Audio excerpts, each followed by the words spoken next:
이에 그들이 제자들에게 와서 보니 큰 무리가 그들을 둘러싸고 서기관들이 그들과 더불어 변론하고 있더라. 여기서 그들은 어제 13절까지 나왔던 내용이죠. 예수님과 세 명의 제자 베드로, 야고보, 요한이 변화산에 올라갔다가 내려왔죠. 그래서 예수님과 세 제자를 말합니다. 예수님과 제자들이 와서 보니까 큰 무리가 제자들을 둘러싸고 또 우리 예수님을 둘러싸고 있었는데, 상황은 서기관들이 제자들과 이렇게 변론을 하고 있었다는 거죠. 여기서 이제 좋게 변론하고 있더라라고 기록이 되어 있지만, 사실은 이제 제자들이 거의 이렇게 일방적으로 당하고 있는 내용이죠. 이제 귀신 들린 아이를 고쳐주지 못해서. 15절, 온 무리가 곧 예수를 보고 매우 놀라며 달려와 문안하거늘. 예수를 보고 사람들이 놀랐습니다. 깜짝 놀란 이유는 두 가지겠죠. 예수님을 정말 직접 보게 돼서도 놀랐을 거고, 두 번째는 예수님 이야기하고 있는데 예수님이 나타나니까 깜짝 놀란 거죠. 우리도 남 흉 보고 있는데 갑자기 그 사람 나타나면 당황하고 놀라듯이, 지금 이 귀신 들린 아이를 고치네 못 고치네 하면서 제자들이 문제네 이런 얘기까지 했을 건데, 예수님이 갑자기 나타나신 겁니다. 16절, 예수께서 물으시되 너희가 무엇을 그들과 변론하느냐. 자, 예수님이 물으셨습니다. 예수님이 물으실 때는 항상 몰라서 묻는 것이 아니라 가르칠 것이 있어서 묻는 겁니다. 예수님이 오늘도 이걸 통해서 또 가르칠 게 있고 교훈을 줄 게 있기 때문에 이렇게 질문을 하시는 거죠. 17절, 무리 중에 하나가 대답하되 선생님, 말 못하게 귀신 들린 내 아들을 선생님께 데려왔나이다. 무리 중에 하나, 이거는 이제 귀신 들린 아이의 아버지죠. 이제 아버지의 말에 의하면 말 못하게 하는 귀신이 내 아이에게 들어왔다, 이렇게 되어 있습니다. 또 뒤에 보면은 이 귀신이 기머거리 듣지도 못하게 하는 그런 귀신이었습니다. 또 마태복음 17장에 보면은 간질 증세도 일으키는 그런 귀신이었어요. 그러니까 아주 귀신 중에도 보니까 아주 못되고 또 센 그런 귀신이라고 할 수가 있겠죠. 자, 이런 어떤 병들, 특별한 병들에는 또 귀신이 이렇게 역사하는 경우가 있습니다. 그러나 우리가 모든 병이 다 귀신 들려서 귀신 역사에서 한다, 이렇게 말할 수는 없습니다. 어쨌든 오늘 본문에 또 이 아이는 그런 귀신에 의한 병이란 것을 이제 알 수가 있습니다. 18절, 귀신이 어디서든지 그를 잡으려 곧부러져 거품을 흘리며 이를 갈며 그리고 파리해지는지라. 내가 선생님의 제자들에게 내쫓아달라 하였으나 그들이 능히 하지 못하더이다. 자, 귀신이 어디서든지 이 아이를 이렇게 거꾸러져 거품을 흘리게 한다. 어떤 그런 간질 증세를 일으킨다는 거죠.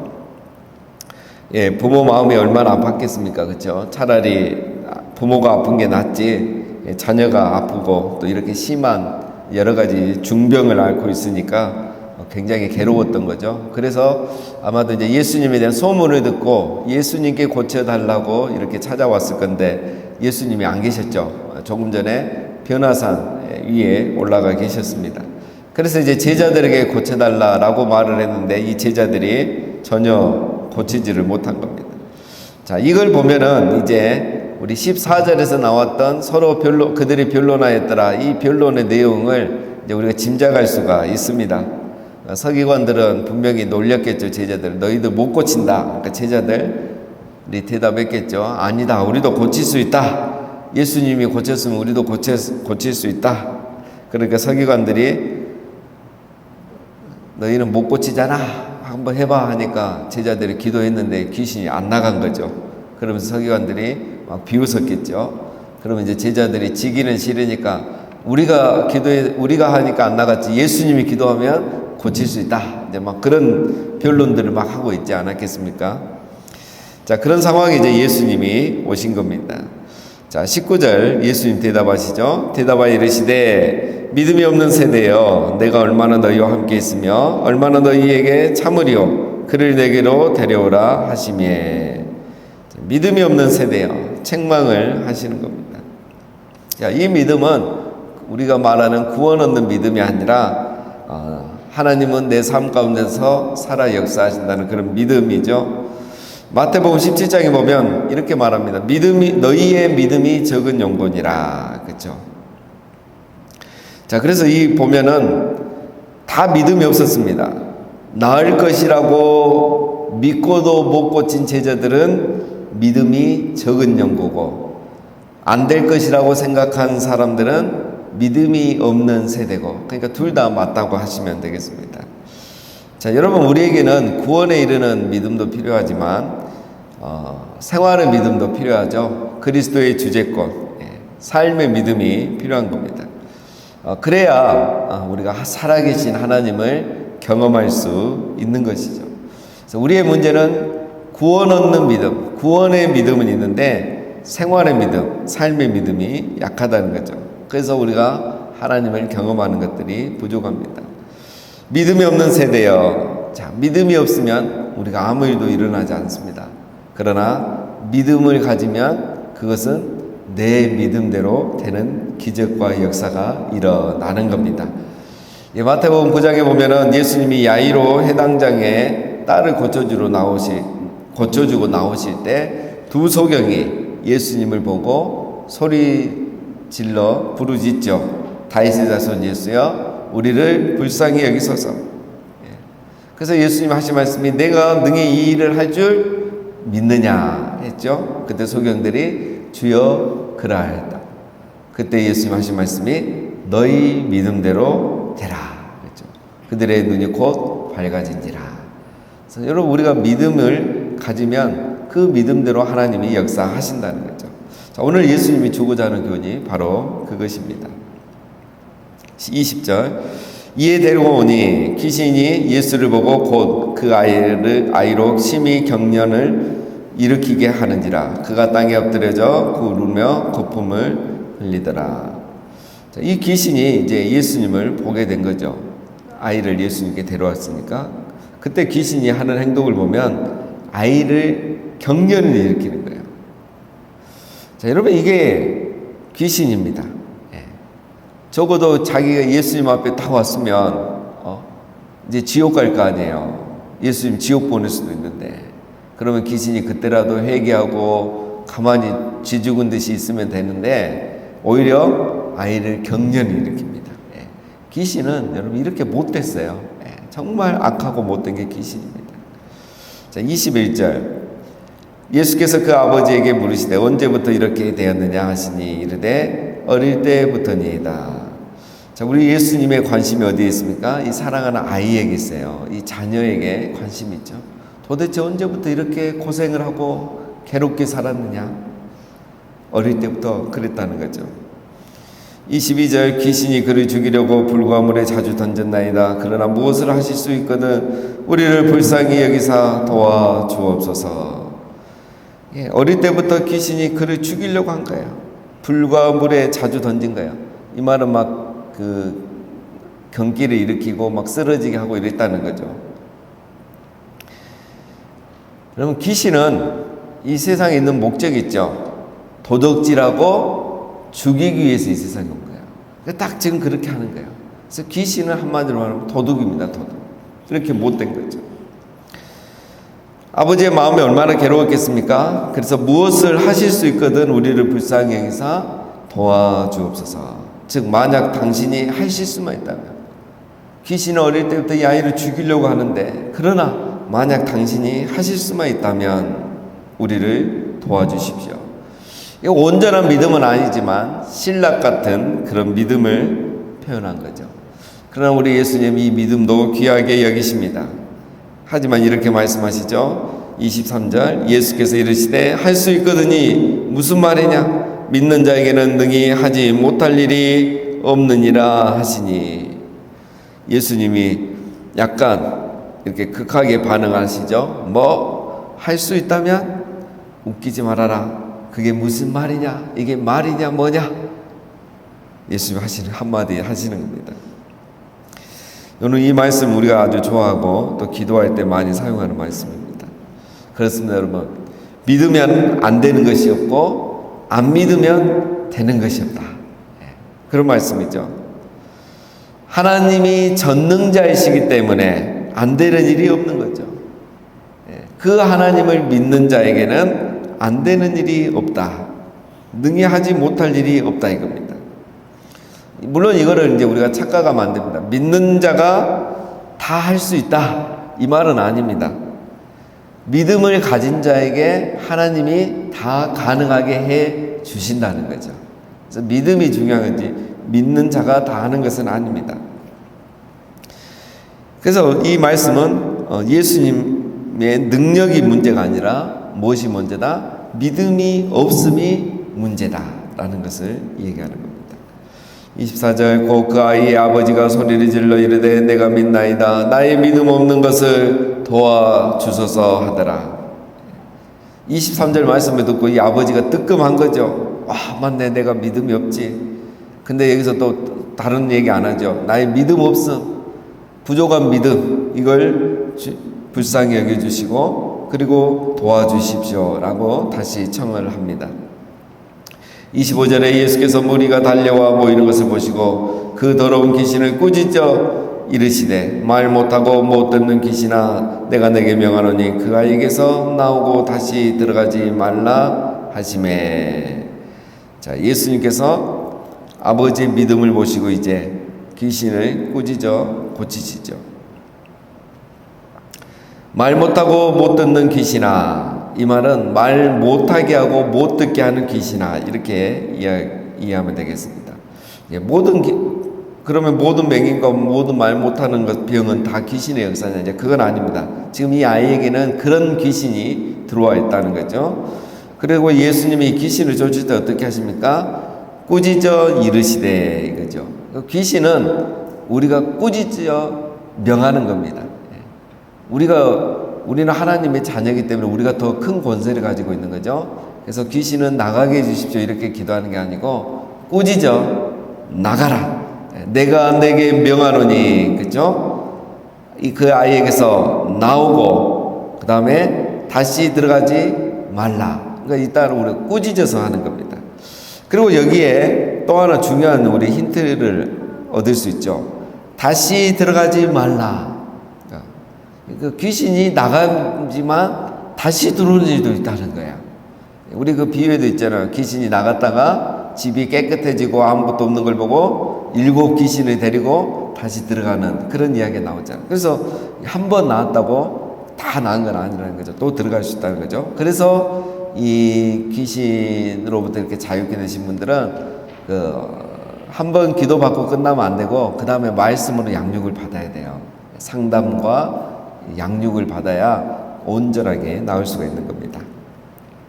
자, 26절, 귀신이 소리 지르며 아이로 심히 격렬히 일으키게 하고 나가니 그 아이가 죽은 것 같이 되어 많은 사람이 말하기를 죽었다 하나. 자, 귀신이 정말 못했죠. 나가는 순간까지 발작을 일으키게 하고 나가는 거예요. 여러분, 이게 바로 귀신입니다. 자, 이 아이가 이제 귀신이 나가고 나니까 사람이 축 처집니다. 예. 정말 그렇습니다. 보면 귀신 들렸다 나간 사람들은 이렇게 되더라고요. 그래서 사람들이 죽은 줄 아는 거죠. 27절에 예수께서 그 손을 잡아 일으키시니 이에 일어서니라. 자, 예수님이 살려주셨죠. 근데 보면은 일으키시니 됐죠. 일으키다, 이 말은 주로 쓰이는 곳이 부활과 관련돼서 쓰이죠. 부활의 언어입니다. 일으키시니. 예수님께서 이 죽은 아이를 이제 부활시켜 준 거죠. 정말 육적으로 지금 죽었단 말이 아니라 죄와 사망으로부터, 마귀로부터 죽었던 그런 삶으로부터 부활시켜 준 겁니다. 마찬가지죠. 허물과 죄로 죽은 우리를 예수께서 부활하게 해주시고 영생을 우리에게 주시는 그런 장면을 보여주시는 겁니다. 자, 이제 마지막 결론이 나오죠. 집에 들어가심에 제자들이 조용히 묻자오되 우리는 어찌하여 능히 그 귀신을 쫓아내지 못하였나이까. 이르시되 기도 외에 다른 것으로는 이런 종류가 나갈 수 없느니라 하시니라. 자, 오늘 마가가 이 내용을 기록한 목적은 28구절이죠. 뭐 예수님은 어떤 귀신이든 다 쫓아낼 수 있는 거고 우리에게 주는 교훈은 이겁니다. 집에 이제 들어갔죠. 모든 사건이 종료되고 제자들이 이제 또 묻습니다. 아까는 부끄럽잖아요. 자기들이 못 고쳤기 때문에.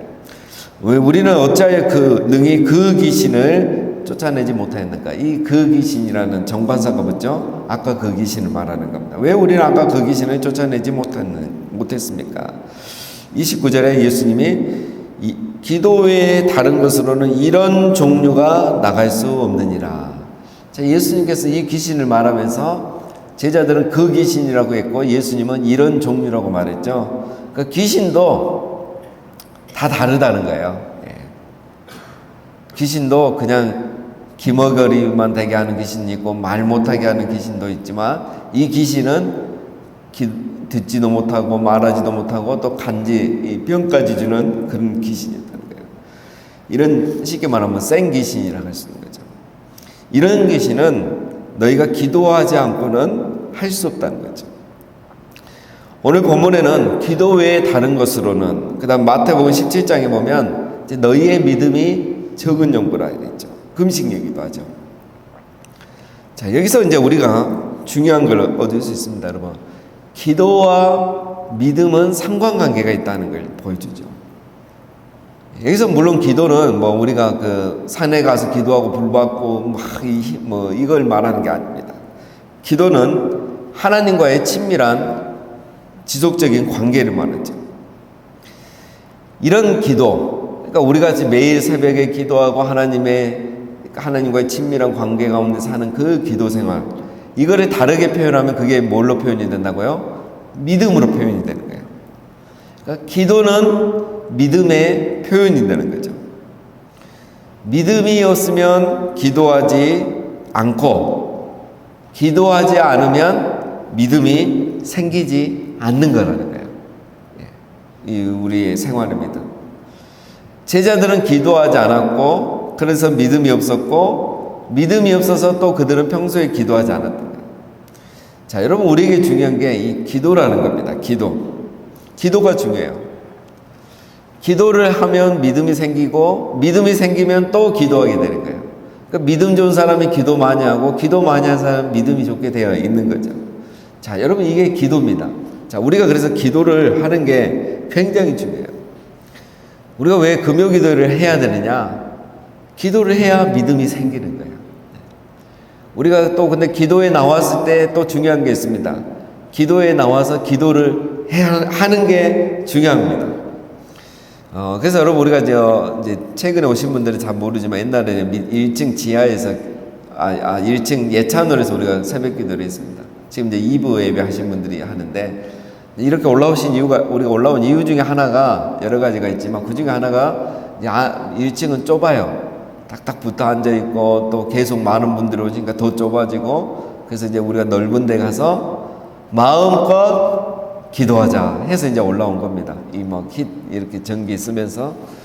자, 왜 그러냐면 이제 이렇게 붙어 있으니까 기도를 못 하는 거예요. 일찍 와서 하신 분들은 뭐 4시 반부터 와서 하신 분들은 상관없는데 못 하시는 거예요. 그래서 우리가 기도를 한번 제대로 하자 해서 올라왔고 금요 기도에도 그래서 하는 겁니다. 그래서 여러분 우리가 말씀을 듣고 은혜를 받으면 그 다음에 그 말씀을 붙들고 소리내서 기도하는 게 중요한 겁니다. 소리내서 내가 기도를 할 때 그 말씀이 나의 것이 되는 거야.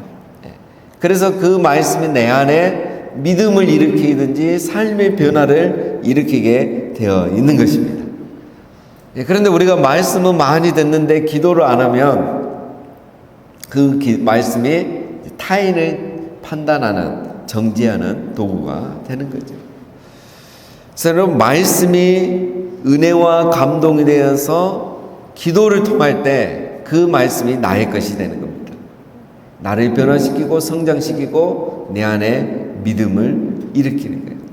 그래서 기도를 하실 때는 소리내서 기도하는 게 좋고 그 기도 생활이 매일 하나님의 임재와 또 교제 가운데 들어가는 그런 교제가 되면 좋은 것입니다. 여러분 우리가 기도하면 믿음이 생기고 하나님은 그 믿음을 보시고 역사하실 줄 믿습니다. 물론 이 기도는 기도가 수단이 된다는 말은 아닙니다. 수단으로서의 기도가 아니고 신뢰의 기도죠.